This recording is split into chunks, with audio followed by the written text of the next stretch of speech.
What's up, guys? Well, we're out here in the Sawtooth National Forest and we have the solo stove fire going. I figured I'd show you a little bit about why we chose this for our fire setup and then why we're liking it right now. So we for a long time just did real fires. Obviously everyone knows that you just get really smoky, you smell bad, which is okay on an overnight trip, but when you're on multiple night trips, weeks, however long it might be, that smoke is really bad because you're coming into towns, you're going into restaurants, and if everything you own just smells horrible like smoke, you just feel dirty and it's not great, and we didn't like that. So we did switch to a propane fire for a while. I know a lot of people like doing those because you don't have to carry wood, but you do at that point obviously have to carry a certain amount of propane, and you'd have to worry about running out of propane as well.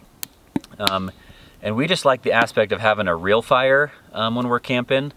And so that's why we were intrigued by the solo stove. When some people we knew got some of these, we were really excited to see how well they worked. So the idea is that it creates a smokeless fire. So it's more than just a compact fire ring that you're taking with you.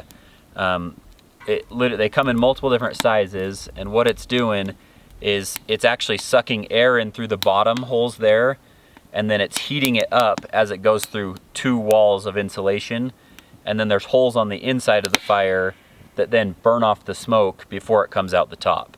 So I know that kind of sounds crazy. I didn't really believe it at first either, but it is incredible how well it works. So you literally just build a fire in there like normal, put wood in it like you normally would in a real fire, and then as everything burns, it burns way hotter because it has more oxygen to it.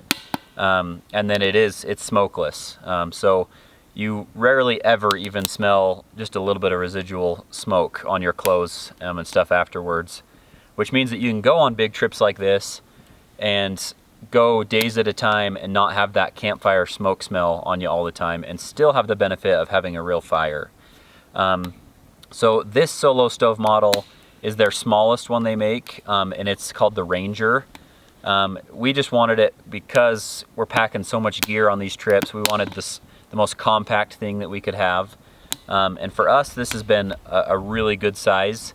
The only downside to the Ranger is it doesn't fit a standard full-size log very well. So you have to search for smaller logs or deal with logs sticking out of the top, which technically they say doesn't give you as smokeless of a fire if you have stuff coming out of the top. So you got to be cautious of that. So their next size up, the Bonfire, would still be a really portable option, and you'd be able to fit full-size logs better.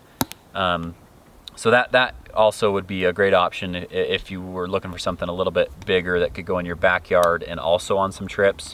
But for me, I still think the Ranger is the best if you're overlanding most of the time with it and need the most compact size available. So yeah, this is our solo stove, and we've loved having it being smokeless all the time so that we can go on these trips and be out here and enjoy nature and then not smell like smoke all the time. So thanks for watching.